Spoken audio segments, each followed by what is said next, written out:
ഞായറാഴ്ചക്കാലം വത്തിക്കാനിൽ നടന്ന പ്രധാന വാർത്താവിശേഷങ്ങളുമായി Vatican report. ഏവർക്കും സ്വാഗതം.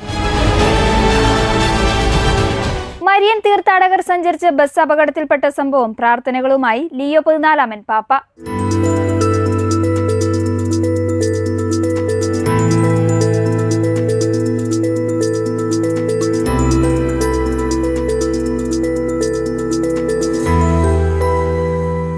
ഹംഗറിയിൽ മെഡ്ജുഗോറിയയിൽ നിന്നുള്ള മടക്കയാത്രയ്ക്കിടെ പോളിഷ് തീർത്ഥാടകർ സഞ്ചരിച്ച ബസ് മറിഞ്ഞ് 12 പേർ മരിച്ച സംഭവത്തിൽ അഗാധമായ ദുഃഖം രേഖപ്പെടുത്തി ലിയോ 14 പാപ്പ.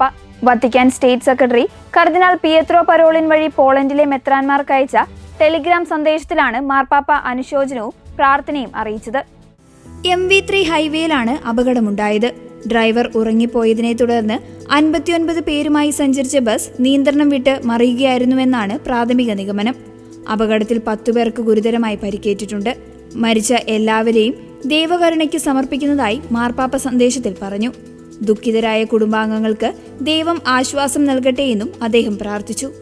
അപകടത്തിൽപ്പെട്ട എല്ലാവരെയും മാതാവിന് സമർപ്പിച്ച മാർപ്പാപ്പ തന്റെ ആത്മീയ സാമീപ്യത്തിന്റെയും ക്രൈസ്തവ പ്രത്യാശയുടെയും അടയാളമായി അപ്പസ്തോലിക ആശീർവാദവും നൽകി.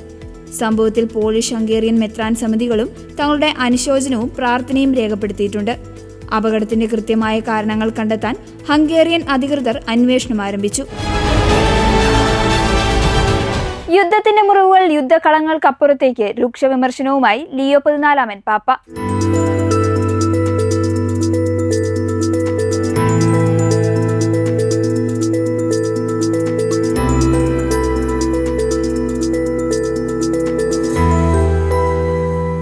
യുദ്ധങ്ങൾ ഉണ്ടാക്കുന്ന നാശനഷ്ടങ്ങൾ കേവലം യുദ്ധങ്ങളിൽ മാത്രം ഒതുങ്ങുന്ന ഒന്നല്ല എന്നും തലമുറകളോളം നീണ്ടു നിൽക്കുന്ന സാമൂഹ്യ പാരിസ്ഥിതിക ആഘാതങ്ങളാണ് അവ സൃഷ്ടിക്കുന്നതെന്നും ലിയോ 14 പാപ്പ 10ാമത് പ്രകൃതി സംരക്ഷണത്തിനായുള്ള ലോക പ്രാർത്ഥനാ ദിനത്തോടനുബന്ധിച്ച് അയച്ച പ്രത്യേക സന്ദേശത്തിലാണ് മാർപ്പാപ്പ യുദ്ധങ്ങൾക്കും പരിസ്ഥിതി നാശത്തിനുമെതിരെ ശക്തമായി സംസാരിച്ചത്.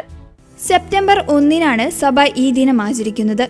യുദ്ധോപകരണങ്ങൾക്ക് പകരം സ്നേഹവും നീതിയും കരുണയും സംഭാഷണവുമാണ് സമാധാനം സ്ഥാപിക്കാനുള്ള യഥാർത്ഥ ആയുധങ്ങളെന്ന് മാർപ്പാപ്പ പറഞ്ഞു.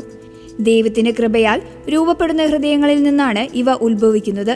സായുധ പോരാട്ടങ്ങളും പ്രകൃതി വിഭവങ്ങളുടെ നാശവും തമ്മിൽ അടുത്ത ബന്ധമുണ്ട്. യുദ്ധങ്ങൾ വായുവും വെള്ളവും മലിനമാക്കുകയും ഭക്ഷ്യസുരക്ഷയെ ബാധിക്കുകയും ചെയ്യുന്നു. ഇത് ദാരിദ്ര്യവും അസമത്വവും വർദ്ധിപ്പിക്കുകയും പുതിയ സംഘർഷങ്ങൾക്ക് വഴിവെക്കുകയും ചെയ്യുന്നു. യുദ്ധം രാഷ്ട്രീയപരമായ പരാജയം മാത്രമല്ല, ധാർമ്മികവും ആത്മീയവുമായ പരാജയം കൂടിയാണ്. മനുഷ്യന്റെ ആർത്തിയും അധികാരപ്രയോഗവുമാണ് ഇതിനു കാരണം. ബാഹ്യമായ മാറ്റങ്ങൾ മാത്രം പോരാ. പ്രകൃതിയെയും മനുഷ്യനെയും സംരക്ഷിക്കാൻ വ്യക്തിപരമായ ഹൃദയപരിവർത്തനം അത്യാവശ്യമാണ്. ആയുധങ്ങൾക്കായി ചെലവഴിക്കുന്ന തുകയും വിഭവങ്ങളും ദരിദ്രരെ സഹായിക്കുവാനും പട്ടിണി മാറ്റുവാനും പ്രകൃതിയെ സംരക്ഷിക്കുവാനും ഉപയോഗിക്കണമെന്ന് മാർപ്പാപ്പ ആഹ്വാനം ചെയ്തു. പ്രതിസന്ധികൾ വലുതാണെങ്കിലും ദൈവം നമ്മെ ഉപേക്ഷിക്കില്ല എന്നും മാർപ്പാപ്പ കൂട്ടിച്ചേർത്തു. ആരാധനക്രമ സംഗീതം ദൈവമഹത്വത്തിനും വിശ്വാസികളുടെ വിശുദ്ധീകരണത്തിനുമെന്ന് ലിയോ 14 പാപ്പ.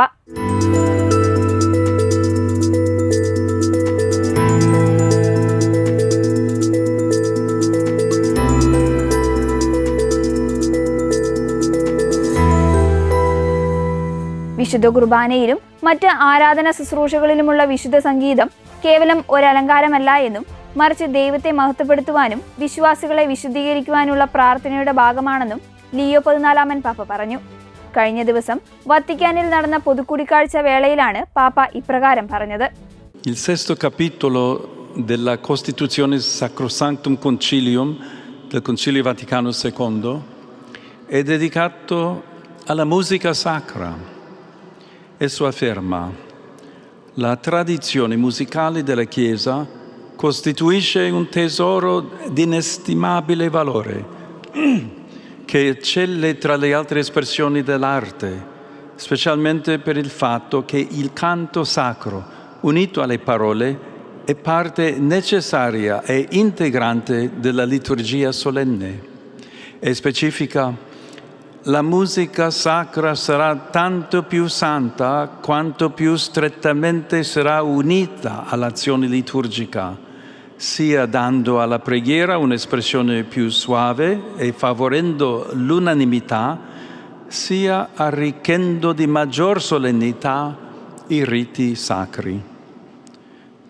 Troviamo qui il nucleo dell'insegnamento conciliare che conferma e approfondisce la funzione ministeriale della musica nella liturgia, già messa in luce da San Pio X nel motu proprio Inter Sollicitudines. La musica, infatti, è parte dell'azione liturgica e non mera decorazione della celebrazione.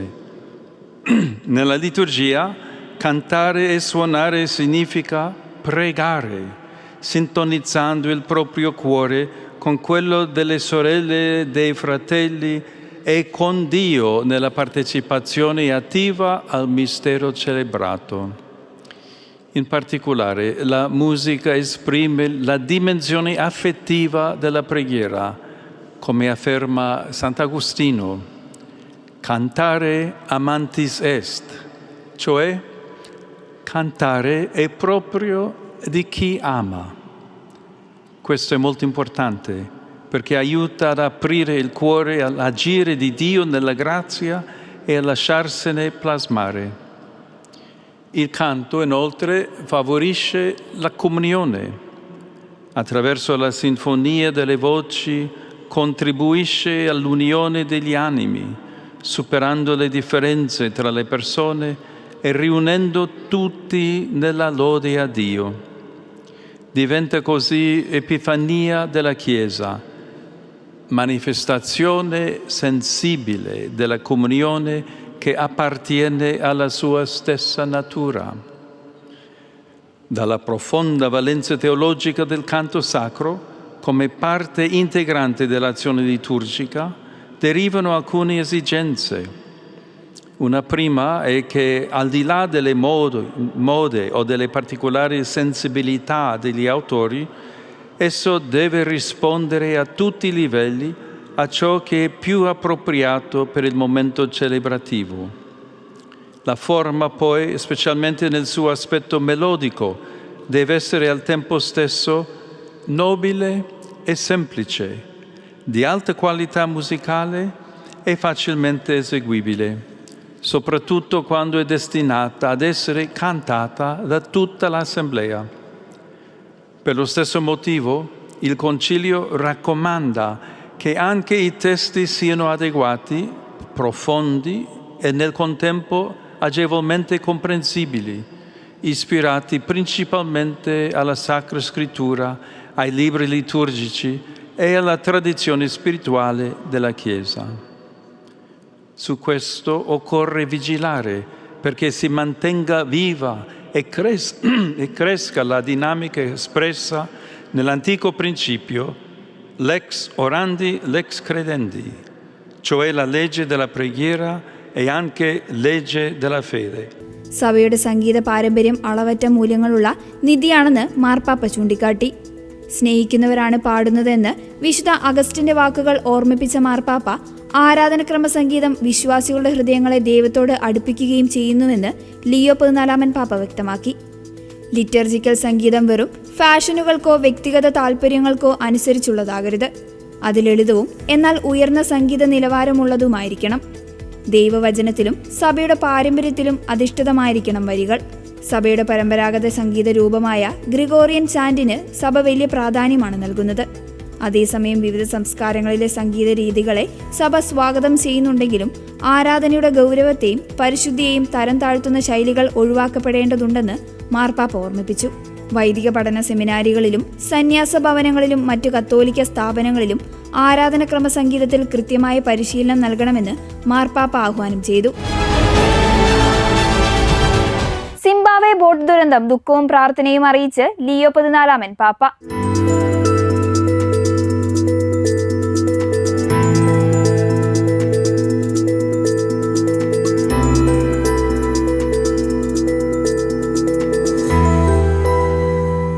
സിംബാബ്വേയിലെ തടാകത്തിലുണ്ടായ boat അപകടത്തിൽ കുട്ടികളടക്കം 80-ലധികം ആളുകൾ മരണപ്പെട്ട സംഭവത്തിൽ അഗാധമായ ദുഃഖം രേഖപ്പെടുത്തി Leo 14 പാപ്പ. Vatican state secretary കർദിനാൾ Pietro Parolin വഴി അയച്ച അനുശോചന സന്ദേശത്തിലാണ് മാർപ്പാപ്പ തന്റെ പ്രാർത്ഥനകളും ആത്മീയ സാമീപ്യവും അറിയിച്ചത്.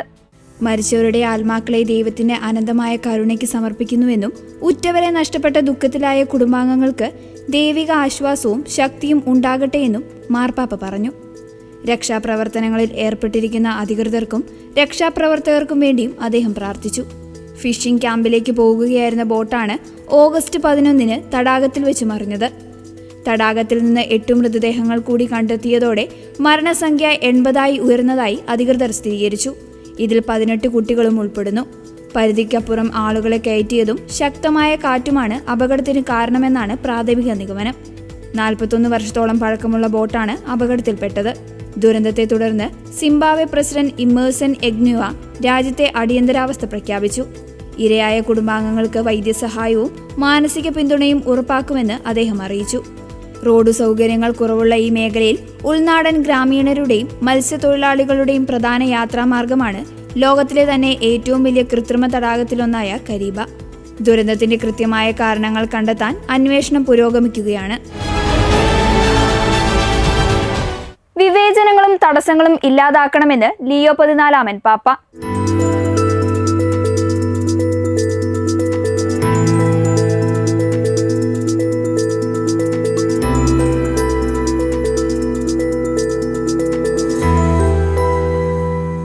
ദൈവത്തിന്റെ കൃപയും സ്നേഹവും അതിരുകൾക്കപ്പുറത്താണെന്നും അവിടുത്തെ മേശയിൽ എല്ലാവർക്കും സ്ഥാനമുണ്ടെന്നും ലിയോ 14 പാപ്പ. കാസിൽ ഗാൻഡോൾഫയിൽ ഞായറാഴ്ചത്തെ ത്രികാല പ്രാർത്ഥനയ്ക്ക് ശേഷം വിശ്വാസികളെ അഭിസംബോധന ചെയ്ത് സംസാരിക്കുകയായിരുന്നു പാപ്പ. Ieri abbiamo contemplato la Vergine Maria nel suo indissolubile rapporto con il Figlio. Nemmeno la morte ha potuto interrompere quella comunione di anima e corpo che è vita eterna. Ogni domenica ci ricorda che la stessa pienezza è riservata a chi segue Gesù. La sua risurrezione non è un avvenimento passato, ma vita nuova che ci coinvolge. La dimostra oggi la donna cananea, protagonista del Vangelo proclamato nella liturgia. Pur non appartenendo al suo popolo e abitando in una regione straniera, cerca con insistenza di parlare con Gesù, seguendolo come una discepola che ha già un legame con Lui. Non dovevano essersi mai incontrati, ma misteriosamente la fede era già sorta in lei. Non desidera qualcosa per sé, ma la pace per la figlia tormentata, e confida in Gesù, nel quale riconosce il Messia discendente di Davide. L'Evangelista non nasconde gli ostacoli che questa donna si trova a affrontare. I discepoli la vedono come una persona molesta e Gesù stesso resiste alle sue richieste. In effetti, il Maestro si era ritirato in quella regione e possiamo immaginare che, come altre volte, cercasse un luogo in disparte in cui pregare e formare i suoi. In quel momento, tuttavia, accade qualcosa di imprevisto. Meditando su questo, possiamo comprendere l'obbedienza di Gesù, che compie la sua missione, lasciandosi colpire da ciò che vede e ascolta. Alla fine le dice: «Donna, grande è la tua fede, avvenga per te come desideri». Anche oggi la Chiesa può lasciarsi sorprendere dall'opera di Dio e comunicare la pace di Cristo oltre i confini già tracciati. La sua missione è anticipata dalla grazia divina, che opera nel segreto delle coscienze, così che in ogni incontro, persino in quelli che disturbano i nostri piani, occorre tendere l'orecchio, aprire gli occhi e aprire il cuore a ciò che Dio vuole dirci. Dalla donna cananea impariamo l'umiltà e la determinazione. Grazie alla sua fede impariamo che la tavola di Dio è preparata per tutti e che a nessuno sono riservate le briciole, perché ciascuno presso il Padre ha il proprio posto. Alla luce di questa fede diventano insopportabili le diseguaglianze, le discriminazioni, le barriere che calpestano la dignità di troppi figli e figlie di Dio.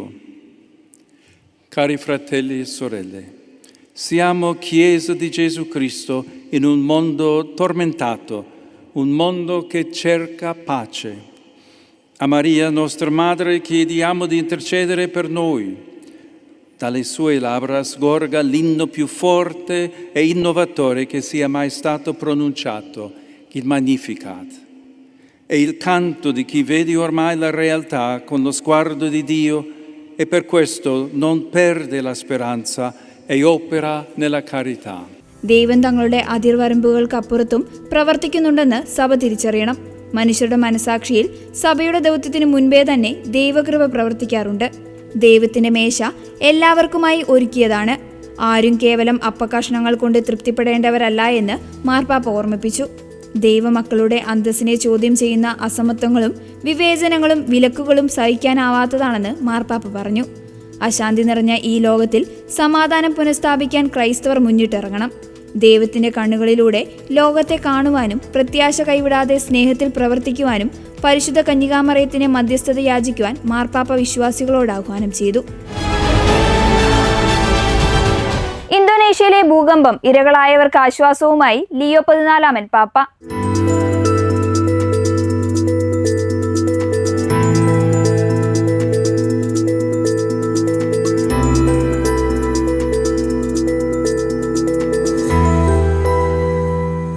ഇന്തോനേഷ്യയിലെ east നുസ Tenggara മേഖലയിലുണ്ടായ ഭൂകമ്പത്തിൽ ഉണ്ടായ ജീവഹാനിയിലും നാശനഷ്ടങ്ങളിലും അഗാധമായ ദുഃഖം രേഖപ്പെടുത്തി Leo 14 പാപ്പ. Vatican state secretary കർദിനാൾ Pietro Parolin വഴി അയച്ച അനുശോചന സന്ദേശത്തിലാണ് മാർപ്പാപ്പ തന്റെ ആത്മീയ സാമീപ്യവും പ്രാർത്ഥനയും അറിയിച്ചത്. ദുരന്തത്തിൽ വീടുകൾ നഷ്ടപ്പെട്ടവർക്കും പരിക്കേറ്റവർക്കും എല്ലാവിധ ആശ്വാസവും മാർപ്പാപ്പ ആശംസിച്ചു.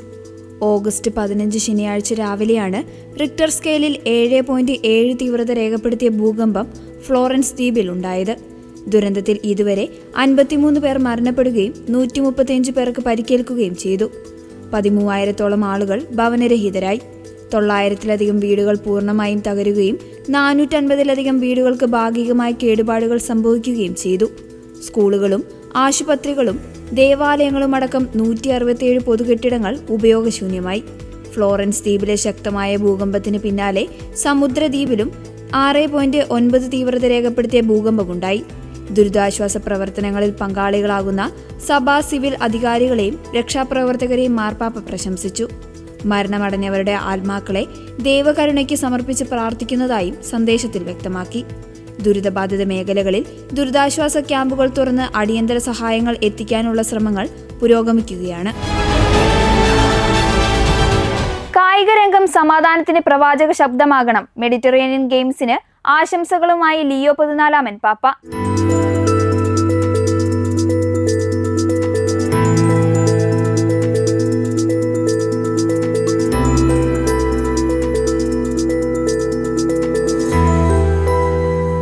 കായിക മത്സരങ്ങൾ കേവലം ജയപരാജയങ്ങൾക്കപ്പുറം സാഹോദര്യത്തിന്റെയും സമാധാനത്തിന്റെയും പ്രവാചക ശബ്ദമായി മാറണമെന്ന് ലിയോ 14 പാപ്പ. ഇറ്റലിയിലെ ടാറന്റോയിൽ ഓഗസ്റ്റ് 21 മുതൽ സെപ്റ്റംബർ 3 വരെ നടക്കുന്ന 20ാമത് മെഡിറ്ററേനിയൻ ഗെയിംസിന് ആശംസകൾ നേർന്ന് സംസാരിക്കുകയായിരുന്നു പാപ്പ. വത്തിക്കാന്റെ ഔദ്യോഗിക കായിക കൂട്ടായ്മയായ അത്ലറ്റിക്ക വത്തിക്കാനയിൽ നിന്നുള്ള 4 കായിക താരങ്ങളും ഇത്തവണ മത്സരങ്ങളിൽ പങ്കെടുക്കാനെത്തുന്നുണ്ട്. മെഡിറ്ററേനിയൻ ഗെയിംസ് ഈ മേഖലയിലെയും ലോകമെമ്പാടുമുള്ള ജനങ്ങൾക്കിടയിലും സമാധാനത്തിന്റെയും സാഹോദര്യത്തിന്റെയും സന്ദേശം പ്രചരിപ്പിക്കുമെന്ന് ഞാൻ പ്രത്യാശിക്കുന്നുവെന്ന് പാപ്പ പറഞ്ഞു. ഏഷ്യ, ആഫ്രിക്ക, യൂറോപ്പ് എന്നീ വൻകരകളിലെ 26 രാജ്യങ്ങളിൽ നിന്നായി 5000-ഓളം കായിക താരങ്ങളാണ് 33 ഇനങ്ങളിലായി മത്സരത്തിനിറങ്ങുന്നത്. മത്സരങ്ങളുടെ ആദ്യ ദിനം ടാരന്റോ കത്തീഡ്രലിൽ നടക്കുന്ന തിരുക്കർമ്മങ്ങൾക്ക് ശേഷം സ്ഥാപിക്കുന്ന പ്രത്യേക കുരിശ് ഗെയിംസ് കഴിയുന്നതുവരെ കായിക താരങ്ങൾക്ക് ആത്മീയ പ്രകാശമായി നിലകൊള്ളും. യുദ്ധങ്ങളും കാലാവസ്ഥാ വ്യതിയാനങ്ങളും മൂലം ലോകം ദുരിതമനുഭവിക്കുന്ന ഈ കാലഘട്ടത്തിൽ വിവിധ രാജ്യങ്ങളിൽ നിന്നുള്ള താരങ്ങൾ ഒന്നിച്ചു മത്സരിക്കുമ്പോൾ സമാധാനം സാധ്യമാണെന്ന വലിയ സന്ദേശമാണ് കായിക രംഗം നൽകുന്നതെന്ന് സംഘാടകർ വ്യക്തമാക്കുന്നു. ഇതോടെ ഈ ആഴ്ചയിലെ വത്തിക്കാൻ റിപ്പോർട്ട് പൂർണ്ണമാകുന്നു. അടുത്ത ആഴ്ച വീണ്ടും കാണാം. നന്ദി.